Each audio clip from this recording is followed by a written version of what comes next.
Começa agora o programa Gestão Legal. Conselho Nacional de Justiça. Um novo tempo para a justiça do Brasil.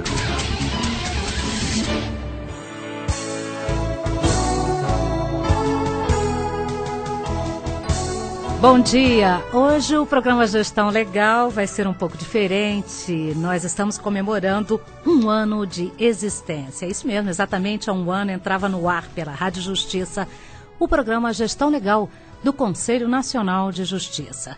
Graças a ele é possível informar o resultado das inspeções do CNJ no Poder Judiciário, o andamento dos mutirões carcerários em todo o país, as boas práticas adotadas para agilizar os processos, além das recomendações do CNJ para moralizar o judiciário e fazer com que a justiça fique mais perto do cidadão. No programa especial de hoje você vai conferir alguns depoimentos de conselheiros sobre a importância dessa divulgação e lembrar algumas das ações do Conselho Nacional de Justiça que estão ajudando a mudar a cara do judiciário no Brasil. Olha, é fundamental, exatamente porque o Conselho Nacional de Justiça é um órgão muito novo, né? Ele está completando 4 anos no mês de junho e a rádio é um instrumento de comunicação de largo alcance, né? Tem alcance no país inteiro e mesmo fora do Brasil, e por isso é fundamental, né, que o CNJ tenha esse veículo como um instrumento prioritário e muito importante para divulgar as suas ações, a sua atuação e a população saber do esforço que está sendo feito, né, pelo próprio Poder Judiciário no sentido de melhorar os seus serviços. Nós ouvimos aí o conselheiro Antônio Humberto de Souza Júnior falando sobre a importância do programa Gestão Legal. E ele nasceu de uma ideia da assessoria de comunicação do Conselho Nacional de Justiça. O responsável é o jornalista Marconi Gonçalves. Ele coordena uma equipe de 20 pessoas, entre jornalistas, fotógrafos, revisor, programador visual publicitário e assistentes técnicos. Marconi, como é que surgiu a ideia de se criar um programa de rádio do Conselho Nacional de Justiça? Por que ele foi criado?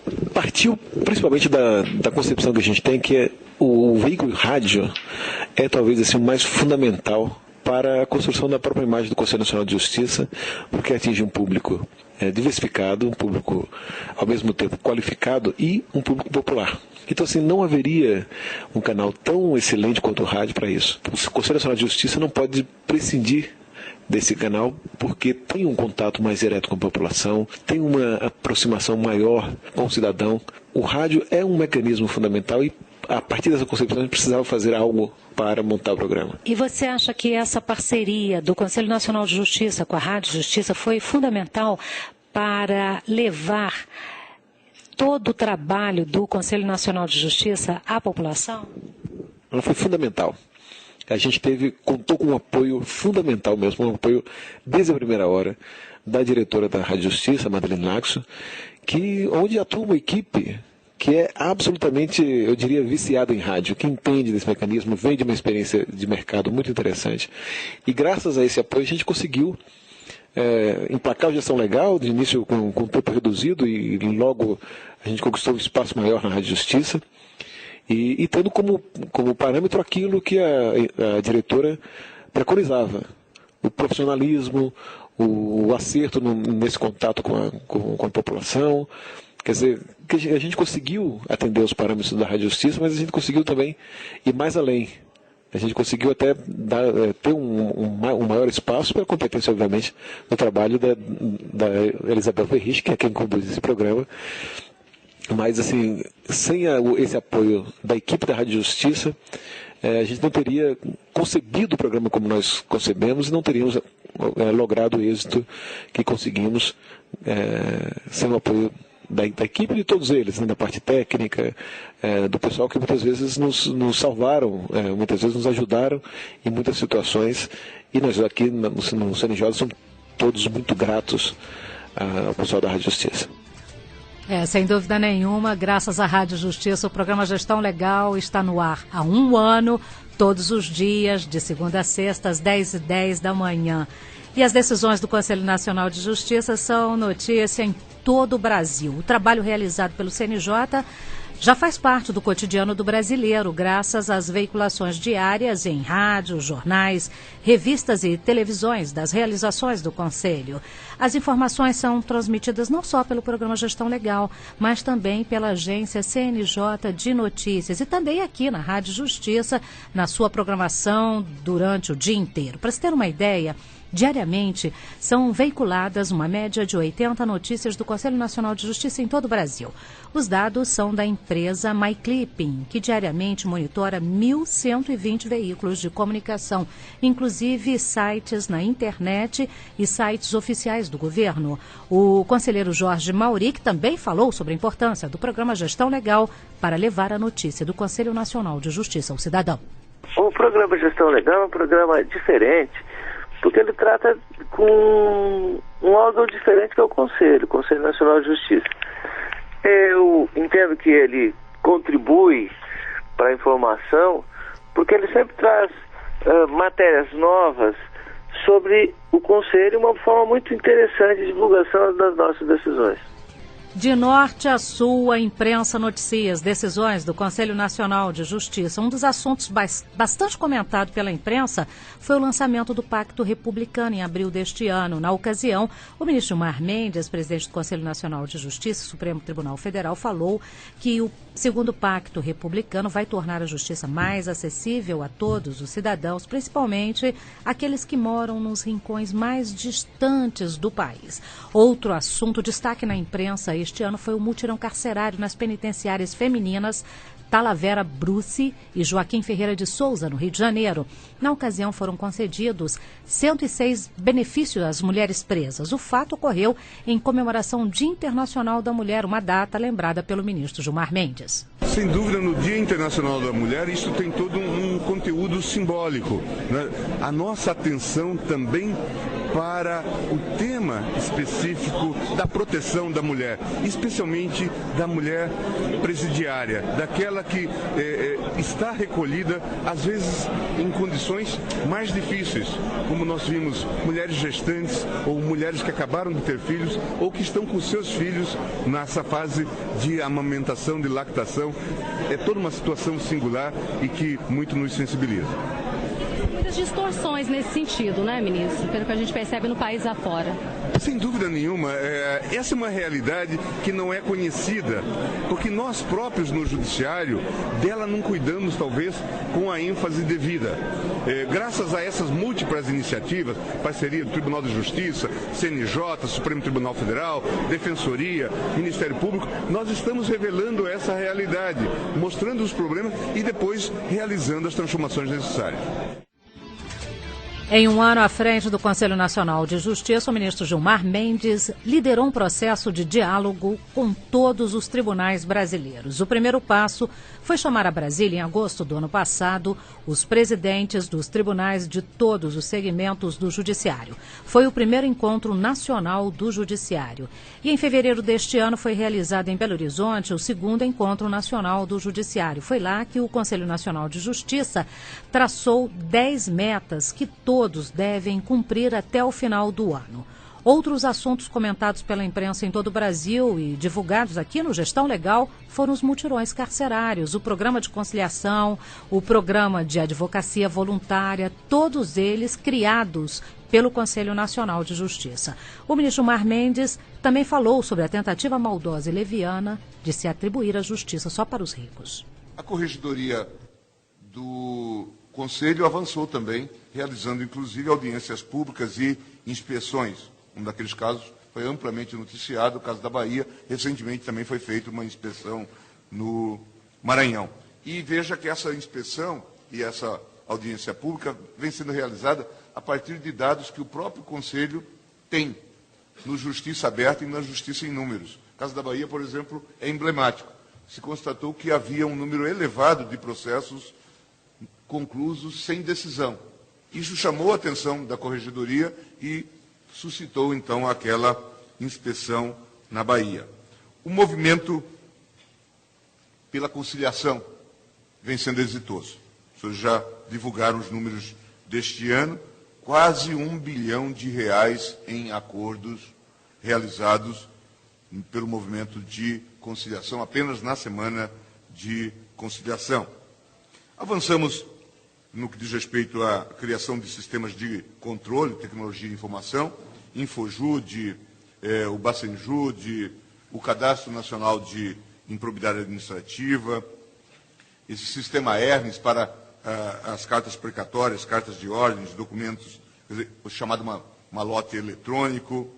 E queremos para o próximo ano dar sequência a esse trabalho dos mutirões carcerários, priorizar a virtualização das varas de execução criminal, incentivar o núcleo de advocacia voluntária nos vários estados, ao lado das defensorias públicas, que a gente vem incentivando, porque aqui é um tema muito sensível e que se presta, como eu já disse, à ação de demagogos, que de quando em vez vem falar de justiça de classe.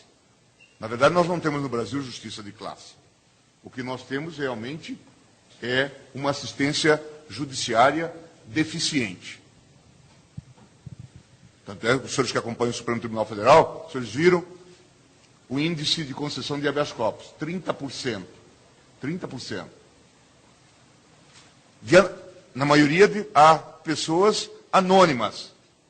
Então, aquela tentativa maldosa, irresponsável, leviana, de timbrar o tribunal como um tribunal de ricos, é realmente uma atitude leviana, maldosa, irresponsável.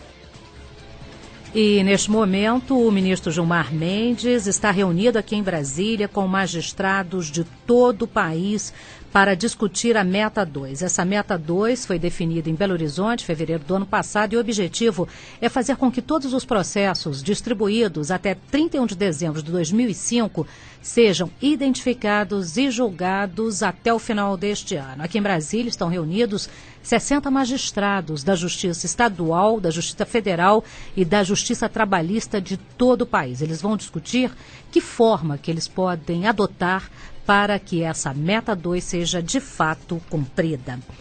E, além de apontar os caminhos, os últimos 12 meses também serviram para consolidar uma das principais missões do Conselho Nacional de Justiça, que é de revelar a real situação da administração do Judiciário brasileiro. Para conhecer a realidade do Judiciário, foi preciso a colaboração de todos os tribunais. O resultado foi o relatório Justiça em Números. São 67 milhões de processos em tramitação e uma taxa de congestionamento de 74% na Justiça de primeiro grau. Os gastos também foram revelados. O Judiciário custou 23 bilhões de reais aos cofres públicos. O conselheiro Mairan Maia lembrou a importância do programa Gestão Legal para a divulgação desses assuntos.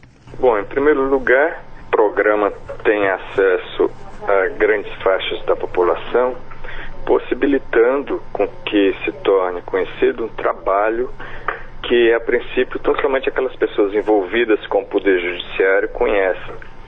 Então, é importante a divulgação da atividade feita, já que ela se destina a toda a sociedade, não apenas ao Poder Judiciário especificamente. E o programa possibilita, então, essa divulgação de uma forma geral e ampla. Outro assunto que foi notícia neste ano que passou foi o lançamento do programa Nossas Crianças, que visa garantir a efetividade do Estatuto da Criança e do Adolescente em parceria com outros órgãos, como a Fundação Abrinq, governos estaduais e o Ministério Público. O padrinho do projeto convidado foi o cantor Rogério Falzino, da banda J Quest, que esteve aqui em Brasília. Eu conheci Brasília através do Renato Russo, pelas crônicas do Renato, das músicas e tal. Quando eu cheguei em Brasília, eu fiquei muito emocionado. Parecia que eu conhecia isso aqui, essa banda me trouxe até aqui. E hoje, depois de tanto tempo, a gente veio para fazer isso, sabe? É um negócio muito legal, muito sério, muito importante. E eu saio daqui também com a missão de trazer mais alguns amigos para cá, alguns parceiros de música. Ó, vamos ali comigo e tal, não sei o quê. Que já fizeram isso comigo também. Aí vamos ali para te mostrar um negócio. A gente tem muito o que fazer ainda. Os mutirões carcerários também fazem parte das diretrizes do Conselho Nacional de Justiça da plena aplicação e o respeito aos direitos fundamentais. Em 8 multirões que começaram no Rio de Janeiro em agosto do ano passado, 2.200 presos já foram beneficiados com a lei de execuções penais. Os multirões carcerários revelaram dados surpreendentes. 42% daqueles que estão nos presídios são presos provisórios, contra um percentual de 58% de presos permanentes, o que dificulta a correção no sistema carcerário brasileiro. O juiz Paulo Tamburini, um dos coordenadores do projeto, falou sobre a situação encontrada no mutirão carcerário no Espírito Santo. Olha, a situação que me parece é extremamente grave, porque nós sequer podemos cumprir o nosso trabalho de inspecionar o presídio na sua integralidade por falta de segurança. São 3 módulos em que os presos ocupam sem nenhum controle efetivo da administração do Estado. Eles derrubaram as paredes dos blocos e estão soltos dentro daqueles blocos, o que impede qualquer tentativa nossa, por falta de requisito mínimo de segurança, de entrevistar os presos, de verificar o local. Só o dado estatístico já bastaria para indicar a gravidade da situação. Um presídio que tem capacidade para 300 presos, está com mais de 1.200, já é um indicativo extremamente grave. O relatório de vocês, além de apontar essas irregularidades, vai apontar também a responsabilidade para essa situação? A atribuição do Conselho não é de fazer um julgamento, mas de fazer uma parceria com os órgãos do Estado e buscar soluções, inclusive se servindo até de mediador entre os poderes, para ver de que maneira nós podemos equacionar e apresentar uma melhor solução para o problema. Também são frequentes destaques no Noticiário Nacional e divulgado aqui no programa Gestão Legal as inspeções e audiências públicas da Corregedoria Nacional de Justiça. Piauí, Bahia, Pará, Mato Grosso, Amazonas, Maranhão e Espírito Santo foram alguns dos estados por onde a inspeção já passou.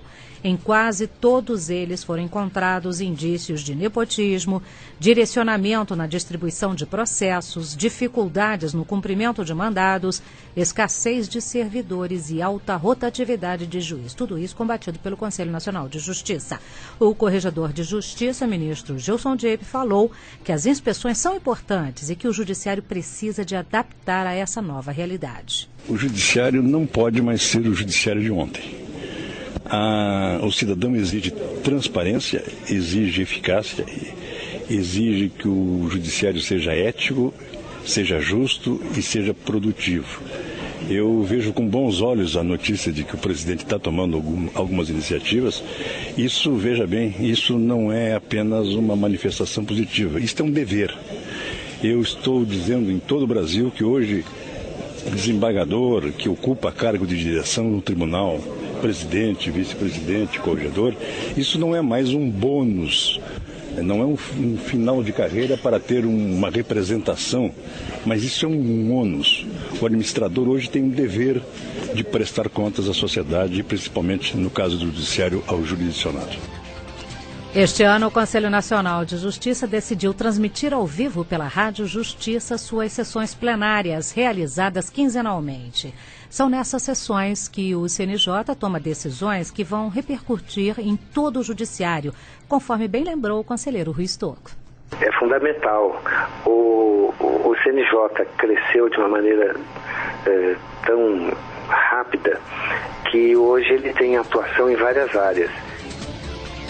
No ano passado, o Conselho Nacional de Justiça decidiu pela economia de R$100 milhões aos cofres públicos após negar a criação de 1.288 novos cargos para o Judiciário.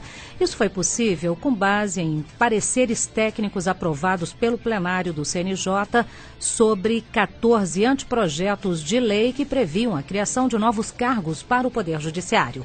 O plenário também decidiu sobre a remoção e promoção de magistrados e em breve deverá decidir pela regulamentação de cargos oficiais e a padronização de concurso para magistrados. Inclusive, os cargos oficiais já foram votados nessa regulamentação aprovada na última reunião do Conselho Nacional de Justiça.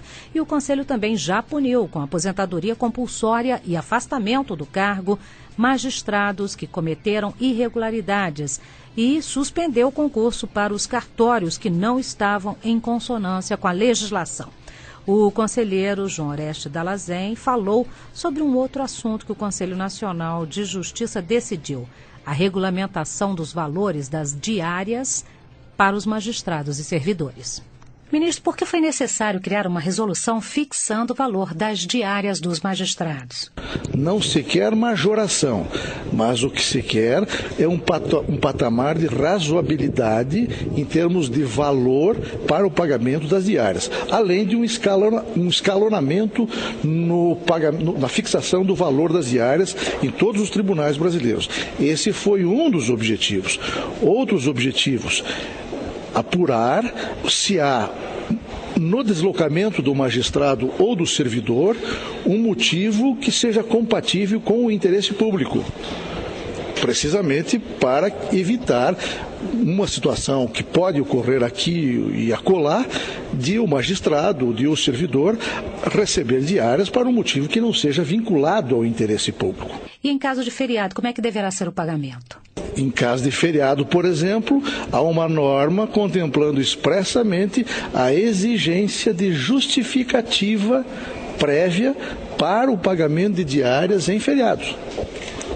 Essa é uma das normas com que se busca, de alguma forma, racionalizar e moralizar o pagamento das diárias no Poder Judiciário Nacional. Qual seria o teto da diária, ministro? O teto será o valor correspondente à diária de um ministro do Supremo Tribunal Federal.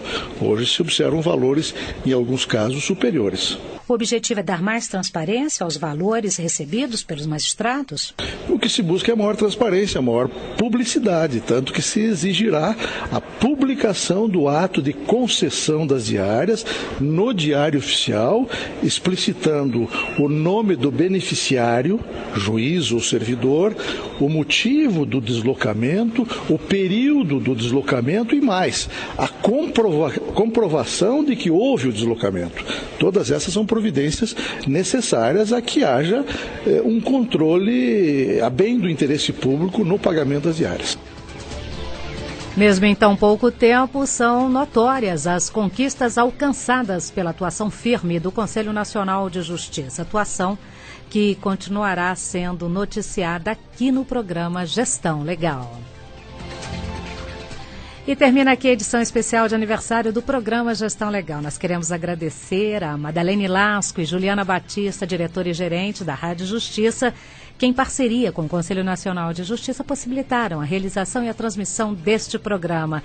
Eu quero agradecer ainda ao meu companheiro Walter Lima, que nos dias normais apresenta aqui comigo o programa Gestão Legal. Queremos continuar contando com você nos próximos 12 meses. Lembramos que qualquer emissora do país poderá transmitir o programa Gestão Legal. Ele está disponível na página da Rádio Justiça e do Conselho Nacional de Justiça.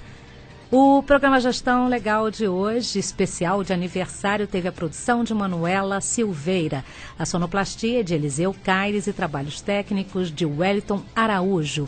A edição e apresentação é minha, Elisabel Ferriche. Coordenação geral, Marcone Gonçalves. Nós voltamos amanhã com a programação normal e muitas informações do Conselho Nacional de Justiça. Esperamos vocês. Até lá e tenham todos um bom dia.